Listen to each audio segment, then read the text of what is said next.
Okay, so this morning, as you can see, you can actually see the slides now. I think Alan got a little bit annoyed with me saying how good my slides and stuff are and couldn't actually see what they were, so we went out and bought a nice new projector, and that's what we're going to be using today. So Hayley has suggested we should wear our glasses today because it's so bright, so let's keep that in mind next time, I suppose. But we're going to be continuing on our talk from the book of Esther. Remember last time we went through chapter number 1. Today we're going to be looking at chapter number 2. In the first chapter, we were introduced to Ahasuerus, aka Xerxes. We understood that the Persian Empire was vast and covered land from India to Libya. It covered a period from about 550 BC-ish to around 359 BC. There's some suggestions it could have been longer, but what it was in its strength had diminished by then. So it was around 200 or so years. That's the Achaemenid Empire. We saw the importance of temperance and self-control. Now we remember that King Ahasuerus had this big massive feast. He was celebrating and getting all of the dignitaries from all his 127 provinces together, and he asked his wife Vashti, the queen, to come before them wearing her crown. She refused to come at a king's command, and so forth. He put her out. Now, I said last time that, and we were discussing sort of, marriage and sort of divorce with regards to this. It never actually says that the king divorced her. It just says that she could no longer appear before him. And we'll have a look at that in the first little bit of chapter 2 this morning. We also looked at the importance of seeking wise counsel. Now, after this had happened, Ahasuerus went to his 7 trusted dignitaries and asked them for how he ought to, according to the law, deal with Queen Vashti. So last time we had a look at banquets, rebellion, and irrevocable edicts. We're going to have a look again at another command that the king brings out towards the people in chapter 2. And we're going to continue on through the chapters. I haven't exactly finalised what we're going to be looking at over this period in time, but that is pretty much the rundown at the moment. So this morning we're going to be looking at crowning queens and killing kings, and we'll have a look at the whole chapter of chapter 2 of the book of Esther. But before we do so, turn with me to Ecclesiastes chapter 8, reading from verses 16 and 17, and then we'll go into Ecclesiastes chapter 9. Now I'm going to read 16 and 17 from the NIV and 9:1 from the ESV. Now remember, the theme of this is the hand of God. And we're talking about how God is not actually mentioned in the book of Esther once, but we're talking about how God, his hand, is moving the bits and pieces throughout this whole situation. So Ecclesiastes chapter 8 verse 16 says, "When I applied my mind to know wisdom and to observe the labour that is done on earth, people getting no sleep day or night, then I saw all that God has done. No one can comprehend what goes on under the sun. Despite all their efforts to search it out, no one can discover its meaning. Even if the wise claim they know, they cannot really comprehend it." In verse number 1, "But all this I laid to heart, examining all, how the righteous and the wise and their deeds are in the hand of God. Whether it is love or hate, man does not know. Both are before him." Now we know that God is moving. We as people have our own choice. We can make choices, and depending on the choices that we make is the actions that come from those choices. But it's our attitude towards when circumstances happen in our lives that we need to really focus on. And in my reading and listening this week, and when I was doing my study for this, I was reminded of a story. Now, this isn't scriptural, but it's a story that I think has an application to us this morning. And I don't know if you guys have heard this, but it's the story of the Chinese farmer, all right? And through this, I'm hoping that we'll see the way that the farmer responded to the circumstances in his life is something that we should ultimately respond as Christians who know God, who know that all things work together for good to those who love God, and how we are to respond, whether it's a good situation or whether it's a bad one. So this is a story of the Chinese farmer. Once upon a time, there was a Chinese farmer whose horse ran away. That evening, all of his neighbours came around to commiserate. They said, "We are so sorry to hear your horse has run away. This is most unfortunate." The farmer said, "Maybe." The next day, The horse came back bringing 7 wild horses with it. And in the evening, everybody came back and said, "Oh, isn't that lucky? What a great turn of events. You now have 8 horses." The farmer said again, "Maybe." The following day, his son tried to break one of the horses, and while riding it, he was thrown and broke his leg. The neighbours then said, "Oh dear, that's so bad." The farmer responded, "Maybe." The next day, the conscription officers came around to conscript people into the army, and they rejected his son because he had a broken leg. Again, the neighbours came around and said, "Isn't that great?" Again, he said, "Maybe." And I think that's the situation in our lives, as according with Ecclesiastes. There's circumstances that are going to come to us. We don't know whether they're for good or for bad. We don't know what's going to happen, but we do, and one thing that we are in control of is the way that we respond to those circumstances in our lives. Now, throughout the whole book of Esther, we're going to be seeing that. We're going to be seeing a lot of terms of events, situations that go from good to bad and back to good. And sometimes they can go back to bad as well in our lives. But depending on how we are and our relationship is with God and how we respond to those circumstances is really impactful, not just to ourselves, but also to the people around us. So let's think about that this morning, okay? So look, what we're going to do is we're going to have a look at the topic. Now this would probably be a really good reality TV show, right? The farmer wants a wife. Here at the beginning of the book of Esther, we see that the king wants a wife, right? And then we could probably make a lot of money on TV by having that. We're going to see that Esther herself was not just a pretty face, and then we're going to end up with some treachery that is happening in the kingdom. As always, 2 Timothy 3:16 and 17. All scripture is given by inspiration of God. It's profitable for doctrine, for reproof, for correction, for instruction in righteousness, that the man of God may be perfect, thoroughly furnished unto all good works. The Bible is what we need as Christians to understand the world, to understand God's commands, to put them into our lives and impact the world around us. We need the scripture. It is all inspired. We don't take one bit here, we don't take one bit there. We bring it all together. It is a book that all comes together. Romans 15:4, whatsoever things were written aforetime were written for our learning, that we through patience and comfort of the scriptures might have hope. So, knowing that, understanding that, let's get into the book, the 2nd chapter of Esther. And let's read from Esther chapter 2, verses 1. After these things, when the anger of King Ahasuerus had abated, he remembered Vashti and what she had done and what had been decreed against her. Now we remember it was decreed that she can no longer come before the king. Then the king's young men who attended him said, "Let beautiful young virgins be sought out for the king. And let the king appoint officers in all the provinces of his kingdom to gather all the beautiful young virgins to the harem in Susa, the citadel, under custody of Haggai, the king's eunuch, who is in charge of the women. Let their cosmetics be given them, and let the young women who pleases the king be queen instead of Vashti." And his response is pretty normal for any bloke. This pleased the king, and he did so. Now, we're not going to get into the morality behind the king gathering up all these beautiful women throughout all these provinces and whether or not they were taken or whether they came off their own accord. Okay, we're not going to go into that so much this morning.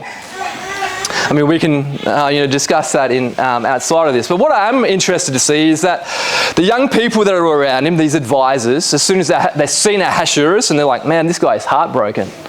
You can see it, like the way that it's sort of written. He's remembering Vashti, it says in verse number 1, and what was spoken about her. And his mates around him, his dignitary said, "You know what? One way to please the king is to get back on the horse and find himself another wife." Now, it is interesting. We spoke last time about seeking, godly counsel and wisdom, and so often we go to our mates and we ask for advice from those people in our lives, and we can either listen to them or not. In this case, the king did listen to him. And I think it's really important for us as Christians to make sure that we keep strong, moral people around us, people who are strong in the word, people who give good advice. And, as Christians, we should probably take that advice if it is good advice. is actually saying, and it goes something along something along this way: show me your friends and I'll show you what kind of person you are, or show you the kind of future that you have. There's other ones that say, you show me your 5 friends and I will show you the kind of person you are. So you're judged on the character of those kinds of people that are around you. And I think one of the examples that I suppose we can really learn from is the example of David and his mighty men, right? If you'd like to turn with me to 2 Samuel chapter 23, we're going to read from verses 14. And here we have an example of David surrounding himself with strong, courageous men, all right? David was outcast, and he has this longing within him. He wants the waters from Bethlehem. And his mates around him said, you know what, I love my brother so much, I'm going to go and grab it for him. And now at the time, this place was garrisoned by the Philistines, and we'll see this in the scriptures. So 2 Samuel chapter 23, verse 14, it says, David was then in the stronghold, and the garrison of the Philistines was then at Bethlehem. And David said longingly, oh, that someone would give me the waters to drink from the well of Bethlehem that is at the gate. Then the 3 mighty men broke through the camp of the Philistines and drew water out of the well of Bethlehem that was by the gate, and carried and brought it to David. But he would not drink of it. He poured it out to the Lord. These are the kinds of friends that we really want to be surrounding ourselves with, isn't it?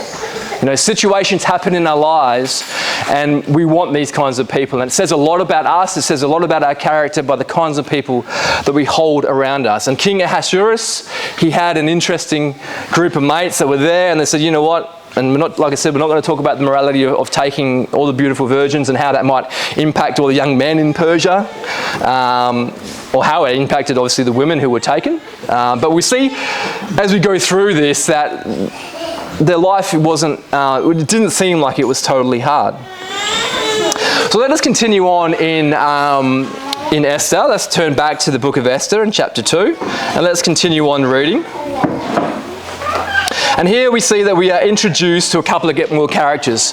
Last chapter we had King Ahasuerus and Vashti, and we've seen his dignitaries and stuff like that around them. Now, the king is going to be somebody that this story of Esther is going to be surrounded by. The whole thing really revolves around this king, and then you have people that obviously come in like Mordecai and Esther, which we're going to have a look at now in Esther chapter 2. Now, there was a Jew in Susa, the citadel, whose name was Mordecai, the son of Jair, the son of Shimei, son of Kish, a Benjamite, who had been carried away from Jerusalem among the captives, carried away with Jeconiah, king of Judah, whom Nebuchadnezzar, king of Babylon, had carried away.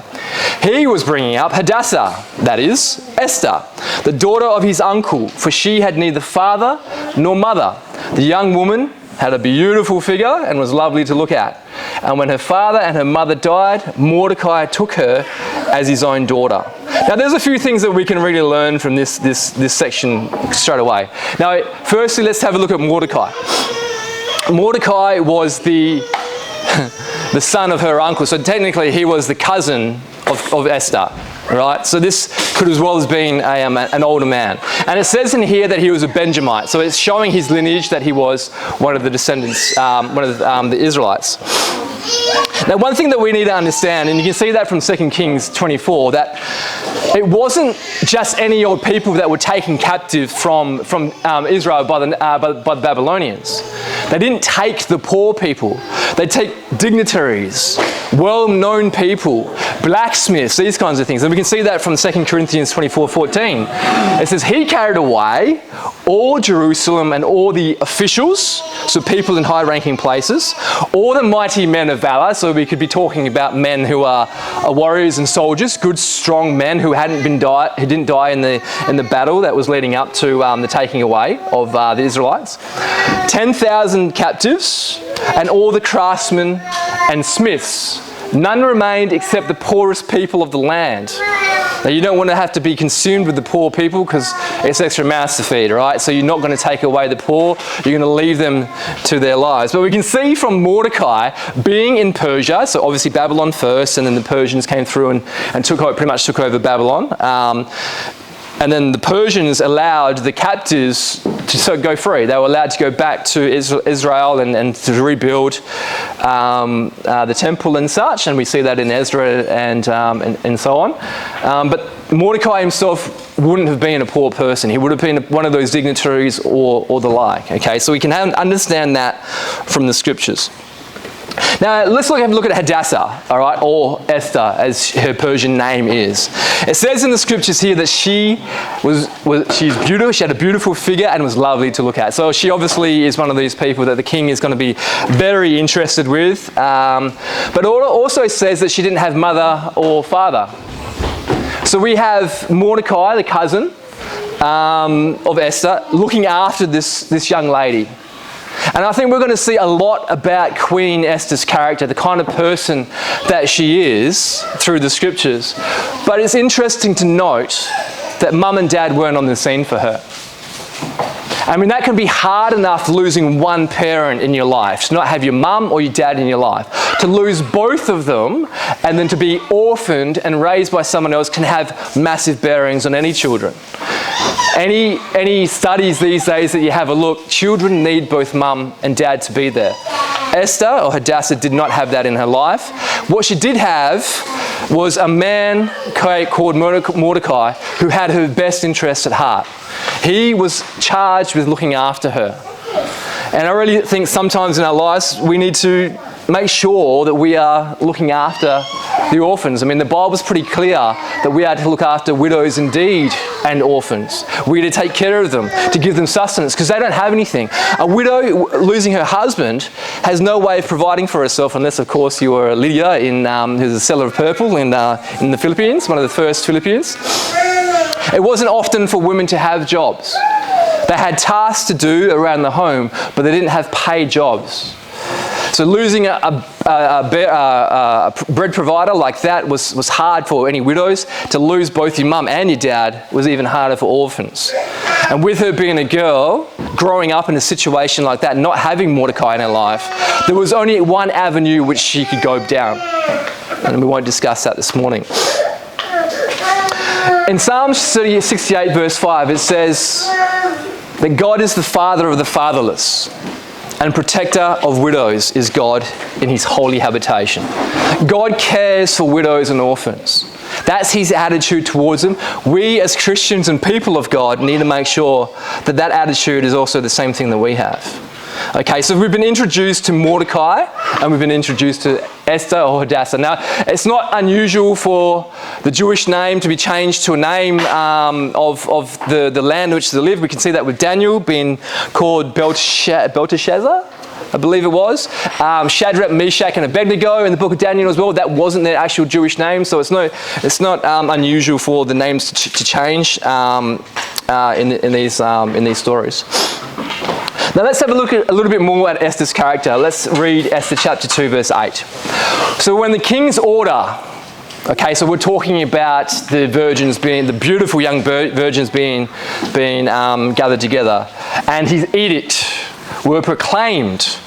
And when many young women were gathered in Susa, the citadel, in custody of Haggai, Esther also was taken in the king's palace and put in custody of Haggai, who had charge of the women. So here we have the eunuch in charge of all the women. And the young woman, speaking of Hadassah or Esther, the young woman pleased him and won his favour.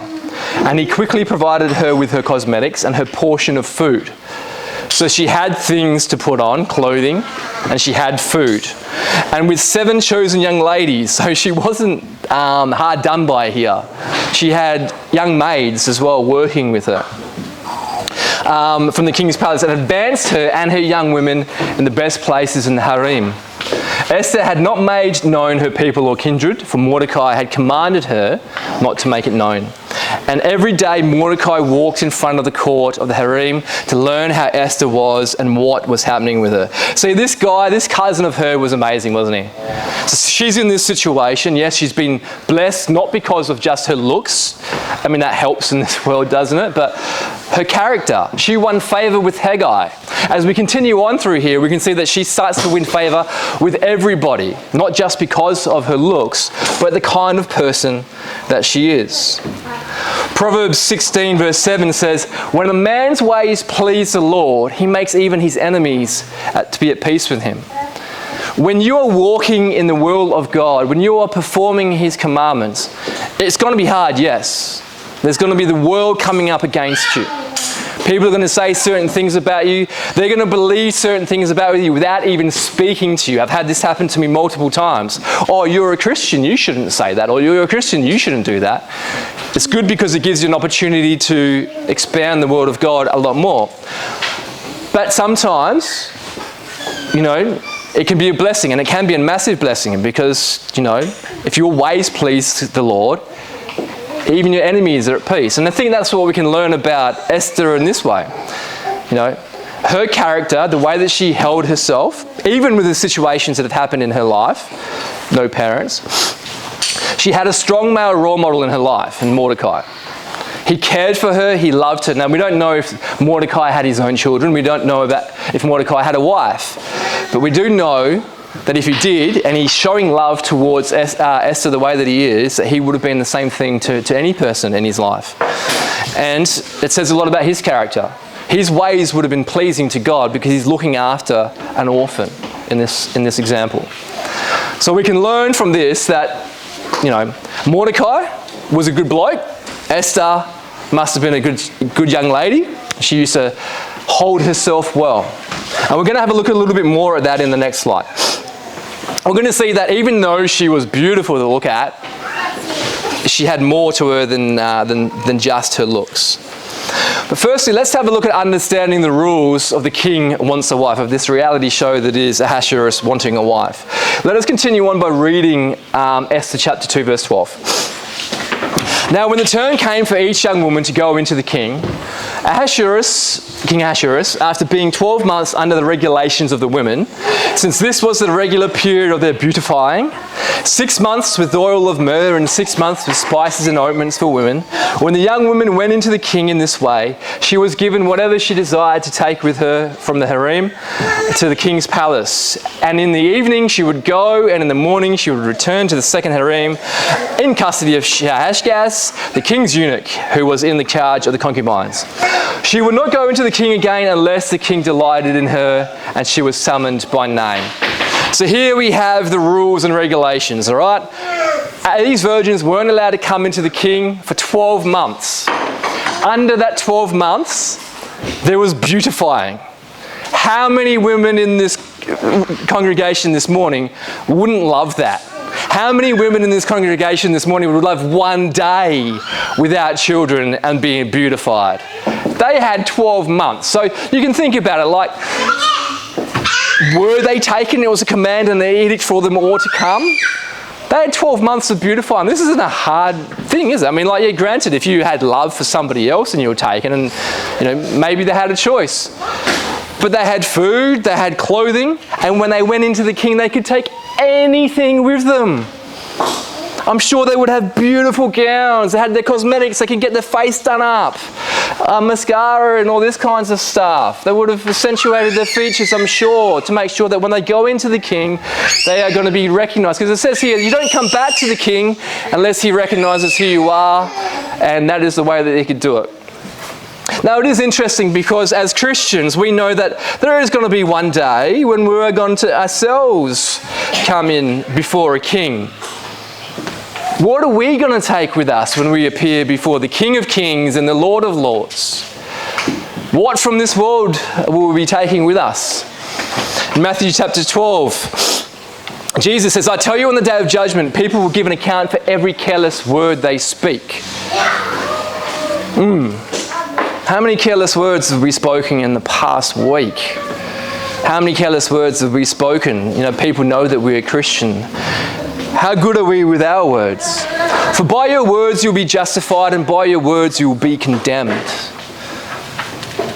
Now, obviously, Esther was winning favour. She was coming into the king in a way that would please him. She'd won favour with Haggai, I'm sure, and we'll read on. She'll win favour with King Ahasuerus. We all know the story of Esther. What are we going to bring? What do our words say about us? And if we were to come before the King of Kings right now and be separated, sheep from the goats, what would our words, the things that come out of our heart, say about us? Revelation 20 verse 12 says, "And I saw the dead, great and small, poor, rich, no matter who you are, standing before the throne, and books were opened." Books are opened. Your words will be written down in books. Then another book was opened, which is the Lamb's book of life, and the dead were judged by what was written in the books, according to what they had said. What things are you going to be bringing with you before the King of Kings? You can't take your clothes. It's a spiritual kingdom. It's not physical. The only thing we can take is our good character and the words which we have spoken in this world. What do our words say about us? What would we be taking before the King of Kings? And those are the rules. We need to understand them. We need to understand the rules of the King wants a wife. Jesus is the bridegroom. We are the bride. What do our words say about us? And would we win favour with him? Let's go on and have a little bit more about Esther's character and how she wins. Not only just wins the favour of the king's eunuch, she also wins the heart of the king. Esther chapter 2 verse 15 says, "When the turn came for Esther, the daughter of Abihail, the uncle of Mordecai, who had taken her as his own daughter." So now we learn the name of Esther's old man, Abihail, the uncle of Mordecai. So Mordecai is a cousin, uncle, works out. Who had taken her as his own daughter. And then that just says a lot about Mordecai. We've already seen it. Like he's engaged, he's interested. Now he's an official, so he has access, and we'll see this probably not in this section, but it talks a lot about him being able to get into the king's gate. Who had taken her as his own daughter, verse 15, to go into the king. She had asked for nothing. This is Esther. She asked for nothing of the harem except what Hagar, the king's eunuch, who had charge of the women, advised. Now Esther was winning favour in the eyes of all who saw her. And when Esther was taken to King Ahasuerus into his royal palace in the 10th month, which is the month of Tebeth, in the 7th year of his reign, so there's a few years have gone past now since we've been introduced to this story, the king loved Esther more than all the women, and she won grace and favour in his sight more than all the virgins, so that he set the royal crown on her head and made her queen instead of Vashti. So this is Esther, her character. She's winning favour with everybody. Like I said, it probably helps that she's a good looker, but it also helps the fact that she's going into the king. We've been talking about wise counsel. We've been talking about the friends that we keep around us and the wise people in our lives to get counsel from. Esther went to Haggai, the king. It's like Haggai would be the most important person to ask this question from. Esther's not silly. She goes to Haggai and says, "What should I take with me so that the king would make me recognisable?" She had cosmetics, she had beauty. She goes to Haggai, "What should I do?" She asks for wise counsel in her life. And I can't labour this enough. The story is really, the book of Esther is really trying to show us the importance of wise counsel in our lives. In 1 Timothy 2 verse 8, if you'd like to turn there with me, here we have an example of the kinds of people that we should be, the kinds of characters that we should be putting forward in our lives. Not just outward appearance. 1 Timothy 2 verse 8 says, "I desire then," this is Paul to his son in the faith Timothy, "that in every place men should pray, lifting up holy hands without anger or quarrelling." Men, we should be doing that. We should be like Mordecai, a person who's pleasing in the eyes of God, so that even your enemies speak well of you. Likewise also that women should adorn themselves in respectful apparel, with modesty, and here's that word again, self-control. We talked about that last time. Not with braided hair and gold or pearls or costly attire, but with what is proper for women who profess godliness, with good works. Men, You need to pray, because unfortunately we're not that good looking, apparently. But we have a role to play. Women, guys are visual. You need to be modest in your apparel. You need to have self-control. So there's the outward appearance, but there's also the inward. What does your character show? How do you hold yourself? Are you a Vashti? Will you listen to the commands? Or are you an Esther who is wise in who she seeks her counsel from and how she controls herself? Not with braided hair, not with gold and pearls to draw attention to certain aspects, but with that which professes godliness with good works. And then it goes on.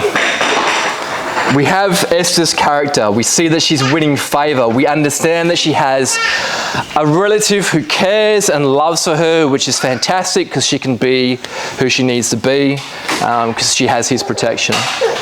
Esther chapter 2 verse 18 says, "Then the king gave a great feast for all his officials and servants." It was Esther's feast. He also granted a remission of taxes. Look at this, mate. When a man is happy, everybody gets it, doesn't he, eh? He also granted a remission of taxes to the provinces and gave gifts with royal generosity.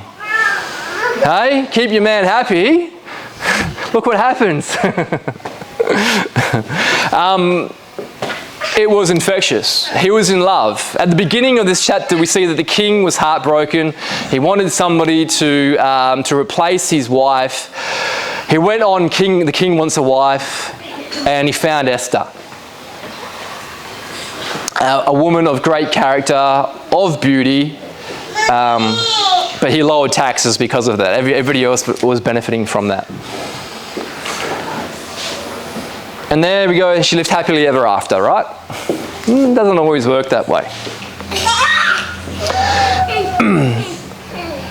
We move on in the story to something that might seem like it probably doesn't belong in the story, but I think it's something that we as Christians can learn a lot from, especially when it comes to how we are to speak with regards to those in authority.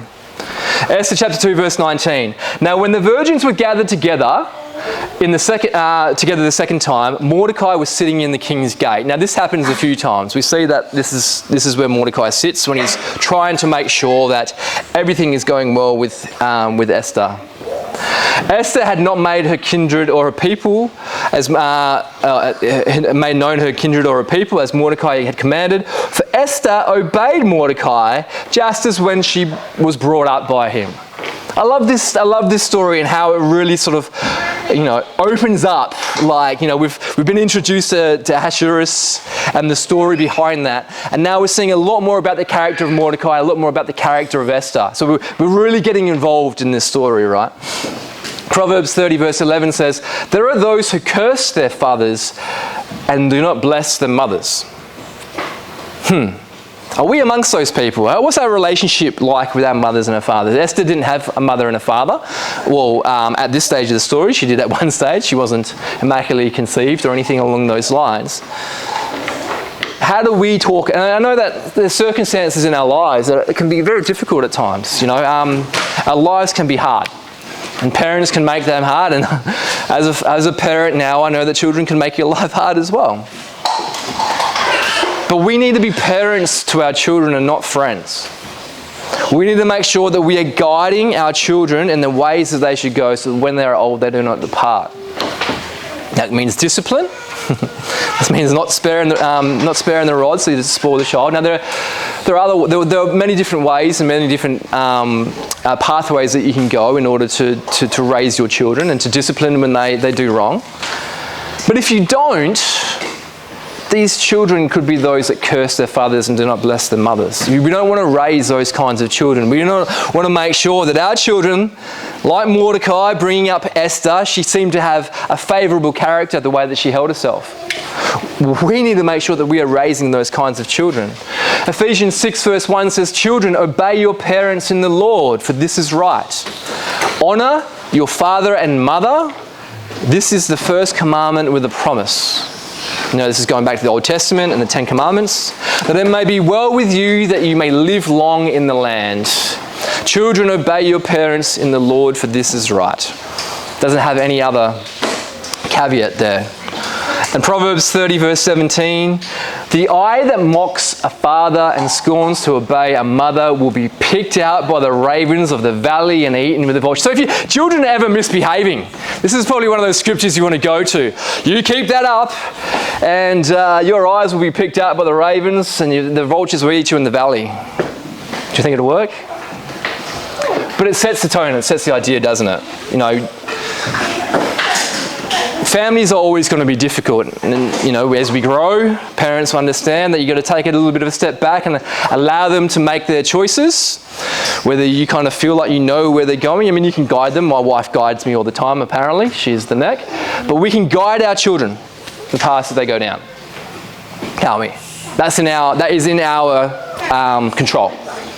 We can be careful with it, and as they get older, they can be a lot more harder to control, and they have their own ways, but we need to take a step back when it gets to that idea. But Esther's obedience and respect for her father figure in her life was obvious. She had self-control. She won favour with all she came in contact with. Now, I said this at the beginning of the slide, but we also need to make sure that we are being in subjection to the higher authorities as Christians. Esther chapter 2, verse 21, continuing on. In those days, as Mordecai was sitting in the king's gate, Bigthan and Teresh, two of the king's eunuchs, who guarded the threshold, became angry and sought to lay hands on the king. Now, we have no idea why they are becoming angry. They could have been Vashti sympathisers, potentially. They could have seen certain things that the king has been doing and weren't too happy with it. We don't know. It doesn't say. But they wanted to lay hands on him. And this came to the knowledge of Mordecai, and he told it to Queen Esther. And Esther told the king in the name of Mordecai. Now, this story is going to be extremely important leading forward from here. This is one of those placeholders where we don't want to forget when we go forward in the story, because it becomes quite pivotal. When the affair was investigated and found to be so, the men were both hanged on the gallows. And it was recorded in the book of the Chronicles in the presence of the king. Very, very important, because that chronicle will get opened up later on. So we have two men. They didn't like the king for whatever reason it was, and they wanted to kill him. There's a lot of people in America at the moment wanting to kill the next president, Donald Trump. I've seen them all on YouTube and the way they've been going on. There's no self-control, that much is for certain. But we aren't to speak evil of the authorities as Christians. We need to understand, and we'll see it in Romans chapter 13 now, if you'd like to turn there with me. We don't always have to agree with them. Like when the government here in Australia changed the law around marriage, we didn't agree with them. We could pray during that period that it didn't change, but at the end of the day, marriage is a God-ordained institution. We see it, Adam and Eve from the very beginning. It's God-ordained, between one man and one woman for life. That is marriage. We understand that. Sometimes the authorities won't get it wrong. It doesn't mean that we try to hang them from a gallows or try to kill them. There's ways and processes in which we're supposed to do it. Romans chapter 13 says, Romans chapter 13 verse 1 says, let every person be subject to the governing authorities. For there is no authority except from God, and those that exist have been instituted by God.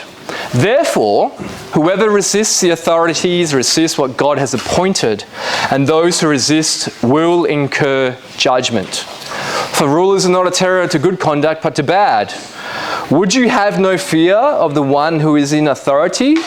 Then do what is good, and you will receive his approval. For he is God's servant for your good. But if you do wrong, be afraid, for he does not bear the sword in vain. For he is the servant of God, an avenger who carries out God's wrath on the wrongdoer. Therefore, one must be in subjection, not only to avoid God's wrath, but also for the sake of conscience. For because of this, you also pay taxes. The authorities are ministers of God attending to this very thing. Pay to all what is owed to them. Taxes to whom taxes are owed. Revenue to whom revenue is owed. Respect to whom respect is owed. Honour to whom honour is owed. So, don't be like these two guys that are sitting at the king's door. Don't try to kill the king. Don't speak ill of them, because end of the day, the authority is God's. We might not always agree with it, but remember at the very beginning what we talked about? Whether for good or for bad, we need to be like the farmer. Maybe. But we still need to make sure that we're praying, seeking God in all situations in our lives. So, what can we learn from the second chapter of the book of Esther? King wanted a wife, set up a reality TV show, got all the virgins, beautiful girls together.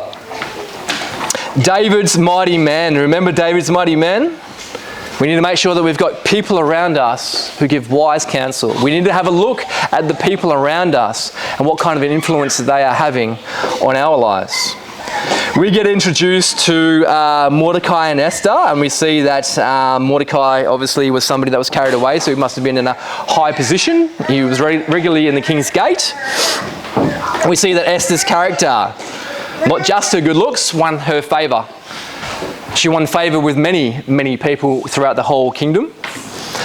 She wasn't just a pretty face. We understood the rules of the king wants a wife, and we see what was that even though these women were taken, potentially not willingly, that they were well looked after. Especially we see that from Esther's. We understand that what are we going to bring from our lives before the King of Kings? Esther she went to Haggai, she asked wise counsel, what did she bring? We can seek wise counsel from our Bibles, can't we? What are we going to bring with us to heaven? Just our words. What are they going to be this day and days going forward? Once again, Esther's character was winning favour. Women are beautiful, but the character needs to go with that. We don't want to be like these people in the kingdom, like Bigthan, I think it was, who were speaking ill about the kings and all that kind of stuff. We need to make sure that we're obeying our elders, obeying our parents, treating each other with love and respect, and obeying our authorities as well, because this is the authority, the ultimate authority is God, and He sets these up. These are the kinds of things I hope we have learned this morning. Let us hear the conclusion of the whole matter, as it says in Ecclesiastes 12 verse 13. Fear God and keep His commandments, for this is the duty of man. Let us now ask Alan Ford to bring the last song.